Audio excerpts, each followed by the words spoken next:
प्रिय विद्यार्थियों, आज हम कक्षा 6 की हिंदी भाषा भारती के पाठ 22 में श्रीमद् भगवत गीता हूँ का अध्ययन करेंगे। प्रश्न 1 है, सही विकल्प चुनकर लिखिए। का नंबर का क्वेश्चन है, गीता का जन्म हुआ ऋषि आश्रम में, राज परिवार में, युद्ध भूमि में, अस्पताल में। तो इसका उत्तर होगा युद्ध भूमि में। खा नंबर का क्वेश्चन है, पांडवों कौरवों के मध्य राज प्राप्ति के लिए युद्ध हुआ लगभग 50,000 वर्ष पूर्व, 500 वर्ष पूर्व, 2000 वर्ष पूर्व, 5000 वर्ष पूर्व। तो इसका उत्तर होगा 500 वर्ष पूर्व। प्रश्न गा है, अपने सगे संबंधियों को देखकर मोह उत्पन्न हुआ श्री कृष्ण के मन में, अर्जुन के मन में, गुरुओं के मन में, पितामह के मन में। तो इसका उत्तर होगा अर्जुन के मन में। घा नंबर का क्वेश्चन है, श्रीमद् भगवत गीता में अध्यायों की संख्या है 8, 13, 18, 24। तो इसका उत्तर होगा 18। प्रश्न 2 है, रिक्त स्थानों की पूर्ति कीजिए। का नंबर का है, कुरुक्षेत्र वर्तमान में राज्य में है। तो इसका होगा हरियाणा। कुरुक्षेत्र वर्तमान में हरियाणा राज्य में है। का नंबर का है, अर्जुन के धनुष का नाम था। तो इसमें आएगा गांडीव। अर्जुन के धनुष का नाम गांडीव था। गा नंबर का है, समर भूमि में धीर गंभीर योद्धा को हुए बिना युद्ध करना चाहिए। तो इसमें आएगा विचलित। समर भूमि में धीर गंभीर योद्धा को विचलित हुए बिना युद्ध करना चाहिए। घा नंबर का है, अर्जुन के सारथी थे। तो इसमें आएगा श्री कृष्ण। अर्जुन के सारथी श्री कृष्ण थे। डा नंबर का है, मैं मनुष्य मात्र को का संदेश देती हूँ। तो इसमें आएगा स्वधर्म पालन। मैं मनुष्य मात्र को स्वधर्म पालन का संदेश देती हूँ। प्रश्न 3 है, एक या दो वाक्यों में उत्तर दीजिए। इसमें का नंबर का है, कौरव पांडवों के बीच युद्ध क्यों हुआ। तो इसका उत्तर होगा, आज से लगभग 5000 वर्ष पूर्व कौरवों और पांडवों के बीच राज्य प्राप्ति के लिए युद्ध हुआ था। पांडव अपना अधिकार चाहते थे, जबकि कौरवों के पास सत्ता बल था। खा नंबर का क्वेश्चन है, श्री कृष्ण ने ज्ञान का उपदेश किसे दिया। तो इसका उत्तर होगा, युद्ध भूमि में किंकरतर विमूढ़ शोक मान खड़े अर्जुन को स्वधर्म का मार्ग बतलाने और उसे मोह तथा अज्ञान से मुक्त कराने के लिए श्री कृष्ण ने अर्जुन को ज्ञान उपदेश दिया। प्रश्न गा है, नाशवान कौन है। तो इसका उत्तर है, श्री कृष्ण के अनुसार संसार की प्रत्येक वस्तु नाशवान है। उन्होंने अर्जुन से कहा कि उसके चारों ओर खड़े अपने उसके स्वजन भी नाशवान हैं। घा नंबर का क्वेश्चन है, गीता ने किस स्वभाव के व्यक्ति को नापसंद किया है। तो इसका उत्तर होगा, गीता ने आसुरी स्वभाव के व्यक्ति को नापसंद किया है। प्रश्न 4 है, 3 से 5 वाक्यों में उत्तर दीजिए। इसमें का नंबर का है, मोक्ष के योग व्यक्ति कौन होता है। तो इसका उत्तर होगा, गीता के अनुसार धैर्यवान पुरुष और सुख दुख को समान समझने वाले व्यक्तियों को इंद्रियों और विषयों के संयोग व्याकुल नहीं करते, ऐसा व्यक्ति मोक्ष के योग्य होता है। प्रश्न खा है, श्री कृष्ण ने अर्जुन को गीता के माध्यम से क्या उपदेश दिया है। तो इसका उत्तर है, श्रीमद् भगवत गीता, जिसे गीता के नाम से भी जाना जाता है, में भगवान श्री कृष्ण ने अर्जुन से पुरुषार्थी बनने के लिए कहा। उन्होंने कहा कि पलायन कभी भी मनुष्य की यश में वृद्धि नहीं कर सकता। मनुष्य को सत्य, न्याय और अधिकार की रक्षा के लिए आवश्यकता पड़ने पर युद्ध के लिए तत्पर रहना चाहिए। उन्होंने कहा कि आत्मा अजर एवं अमर है, उसे कोई नष्ट नहीं कर सकता। अतः परजन मोह त्याग कर उसे अपने क्षत्रिय धर्म के अनुपालनार्थ युद्ध करना चाहिए। भगवान श्री कृष्ण ने अर्जुन से बिना फल की इच्छा किए कर्म करते रहने का आह्वान किया। उन्होंने आत्मा के अतिरिक्त सभी वस्तुओं को नाशवान बताया। उन्होंने बताया कि एक क्षत्रिय के लिए युद्ध से अधिक श्रेष्ठ और कल्याणकारी कर्तव्य कोई दूसरा नहीं है। श्री कृष्ण के अनुसार जीवन की सार्थकता मोह से प्रभावित हुए बिना कर्म करने और कायरता छोड़ देने में है। गा नंबर का क्वेश्चन है, गीता को परमात्मा की वाणी क्यों कहा गया है। तो इसका उत्तर है, श्रीमद् भगवत गीता, जिसे गीता के नाम से भी जाना जाता है, में भगवान श्री कृष्ण ने मोहग्रसित अर्जुन को कर्म का महान उपदेश दिया। यह उपदेश उन्होंने अर्जुन को महाभारत युद्ध के दौरान दिया। साक्षात भगवान श्री कृष्ण के श्रीमुख से निश्चित होने के कारण गीता को परमात्मा की वाणी भी कहा जाता है। घा नंबर का क्वेश्चन है, युद्ध भूमि में अर्जुन के भ्रमित होने का क्या कारण था। इसका उत्तर है, कौरवों और पांडवों के मध्य सुलह समझौतों की तमाम कोशिशें असफल सिद्ध हुईं। अब युद्ध निश्चित था। कुरुक्षेत्र के मैदान में युद्ध का बिगुल बज उठा। ऐसी युद्ध भूमि में अर्जुन ने श्री कृष्ण से, जो उनके रथ के सारथी भी थे, अपना रथ दोनों सेनाओं के बीच ले चलने के लिए कहा। श्री कृष्ण ने ऐसा ही किया और अर्जुन का रथ दोनों सेनाओं के ठीक मध्य में लाकर खड़ा कर दिया। अर्जुन ने जब दोनों ओर मारने को तैयार अपने सगे संबंधियों, परिवारजनों, प्रियजनों को खड़े देखा तो अब मुंह पास में जकड़कर भ्रमित हो गया। 4 नंबर का क्वेश्चन है, आज भी श्रीमद् भगवत गीता क्यों प्रासंगिक है? तो इसका उत्तर है, महाभारत काल में युद्ध के मैदान में भगवान श्री कृष्ण के श्रीमुख से निकले श्रीमद् भगवत गीता के उपदेश वर्तमान समय में उतने ही अधिक प्रासंगिक हैं जितने कि तब थे। आज भी न्याय, अन्याय, धर्म, अधर्म का युद्ध व्यक्ति के अंदर चल रहा है। स्वार्थ और आसुरी प्रवृत्तियां आज भी समाज में संघर्ष, तनाव तथा भय पैदा करती रहती हैं। मोह ममता से ग्रसित व्यक्ति आज भी कर्तव्य पालन से कतराता है, वह सत्य व्यवहार नहीं करता। अतः वर्तमान समय में भी श्रीमद् भगवत गीता की प्रासंगिकता स्पष्ट है। प्रश्न 5 है, सोचिए और बताइए। का नंबर का है, जब गीता नहीं होती तो लोगों का जीवन जीने की कला की शिक्षा कहाँ से प्राप्त होती होगी? तो इसका उत्तर होगा, जब गीता नहीं थी तब लोगों को जीवन जीने की कला की शिक्षा संभवतः हमारे वेदों एवं पुराणों से प्राप्त होती रही होगी। ऋषि मुनि एवं साधु संत तब के लोगों को उत्तम और सार्थक जीवन जीने के लिए प्रेरणा स्रोत का कार्य करते रहे होंगे। साथ ही मनुष्य अपने पूर्वजों के उच्च आदर्शों का अनुकरण करते हुए अपने जीवन को धन्य बनाता रहा होगा।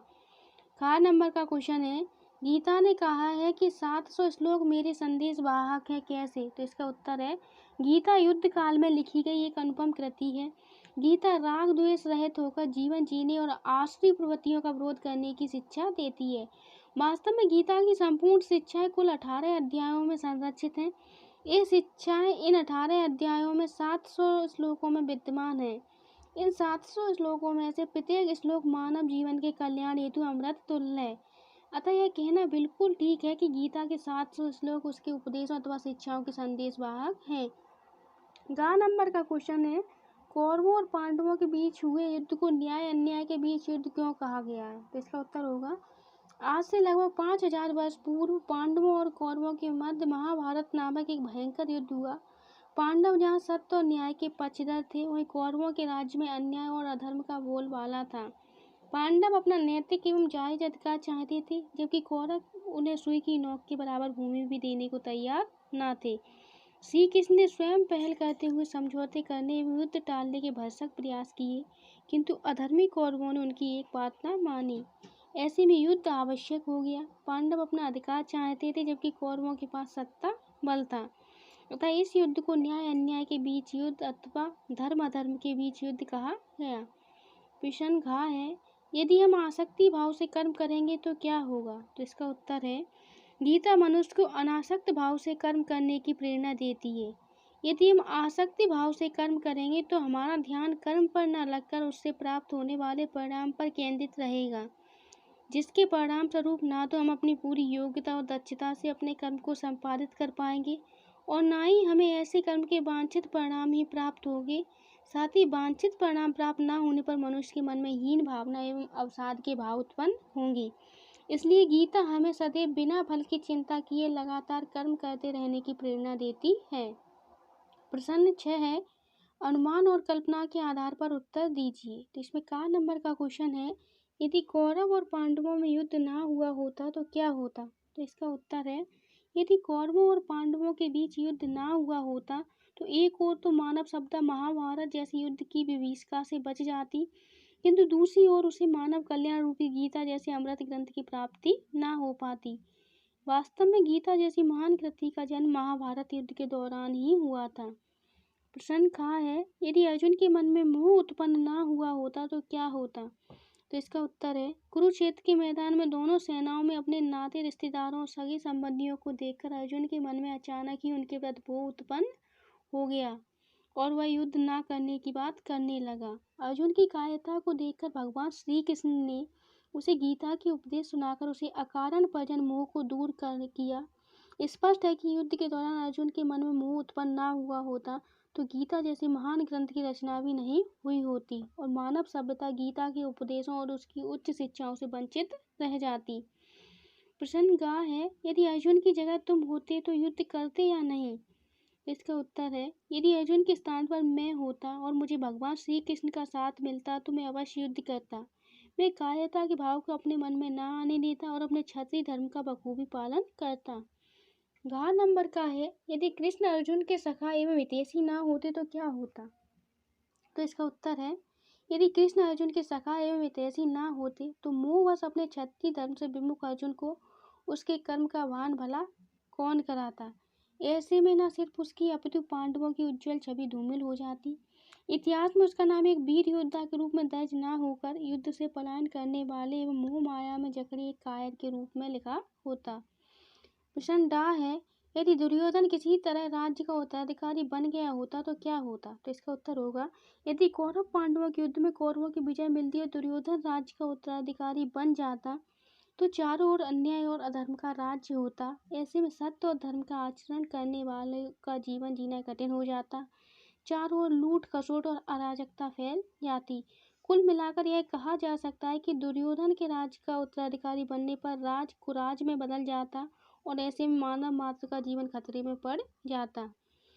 भाषा की बात, अशुद्ध वर्तनी को शुद्ध वर्तनी करना है।